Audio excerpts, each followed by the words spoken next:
नमस्कार दोस्तों, पीसीएस पाठशाला में आप सभी का स्वागत है। परीक्षा मंथन करंट अफेयर की सीरीज प्रारंभ हो गई है और आज हम सागरमाला परियोजना जो है इसके बारे में जानकारी प्राप्त करेंगे। और इसके पहले का वीडियो नहीं देखे हैं तो प्लेलिस्ट में जाइएगा। परीक्षा मंथन करंट अफेयर 2021 के नाम से प्लेलिस्ट बनी हुई है। जो भी 2021 के महत्वपूर्ण टॉपिक हैं सब छोटे छोटे वीडियो के माध्यम से आपको कंप्लीट कराए जाएंगे। तो आज हम सागरमाला परियोजना जो है इसके बारे में जानकारी लेते हैं कि सागरमाला परियोजना क्या है। और इसके पहले का वीडियो नहीं देखे हैं तो प्लेलिस्ट में जाइएगा। परीक्षा मंथन करंट अफेयर 2021 के नाम से प्लेलिस्ट बनकर तैयार है। आइए सीधे देखते हैं सागरमाला परियोजना। हाल ही में जारी आधिकारिक बयानों के मुताबिक पिछले 3 वर्षों में महत्वाकांक्षी सागरमाला पहल के तहत लगभग 1000 रोजगार का सृजन किया गया। सागरमाला परियोजना की पृष्ठभूमि क्या है तो गौरतलब है कि भारत सरकार द्वारा सागरमाला कार्यक्रम को वर्ष 2015 में केंद्रीय मंत्रिमंडल द्वारा पारित किया गया था, जिसका उद्देश्य आधुनिकीकरण, मशीनीकरण और कंप्यूटरीकरण के माध्यम से 7500 किलोमीटर लंबी समुद्र तट रेखा के आसपास बंदरगाहों के इर्द गिर्द प्रत्यक्ष और अप्रत्यक्ष विकास को बढ़ावा देना है। आप जानते हैं कि जो हमारे देश का नक्शा है तो यह जो समुद्र तट है यह 7500 किलोमीटर का है। कुल मिलाकर 7500 किलोमीटर का पूरा समुद्र तट है। तो इस समुद्र तट के पास बंदरगाहों के इर्द गिर्द प्रत्यक्ष व अप्रत्यक्ष विकास को बढ़ावा देना इस सागरमाला परियोजना का एक हिस्सा है।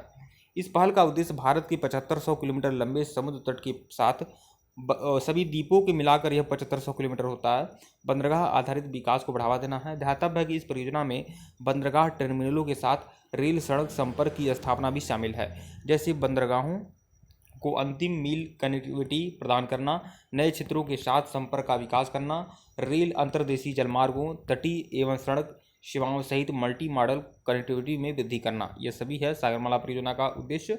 सागरमाला परियोजना का लक्ष्य भारत के तट के आसपास बंदरगाहों की एक श्रृंखला विकसित करना है।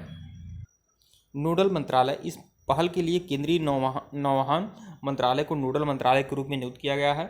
सागरमाला परियोजना का महत्व क्या है तो यह हम देखते हैं कि भारत हिंद महासागर में प्रमुख अंतर्राष्ट्रीय व्यापार मार्गों पर स्थित है और इसका समुद्र तट रेखा 7500 किलोमीटर से अधिक लंबी है।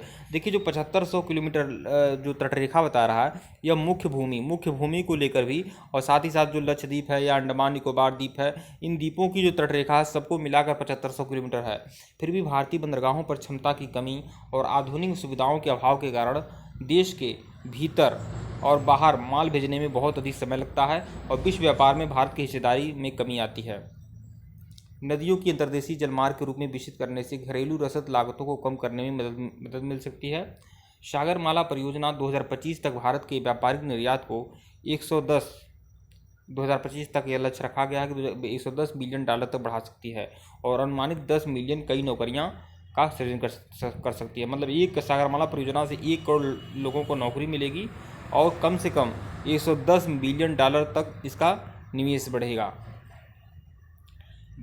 अब हम सागरमाला परियोजना तो आप लोग देख लीजिए, 7500 किलोमीटर लंबी तट रेखा है और यहाँ पर बहुत सारी सुविधाएं भी होंगी। अब भारत की पहली सी प्लेन सेवा है, इसे हम देखते हैं।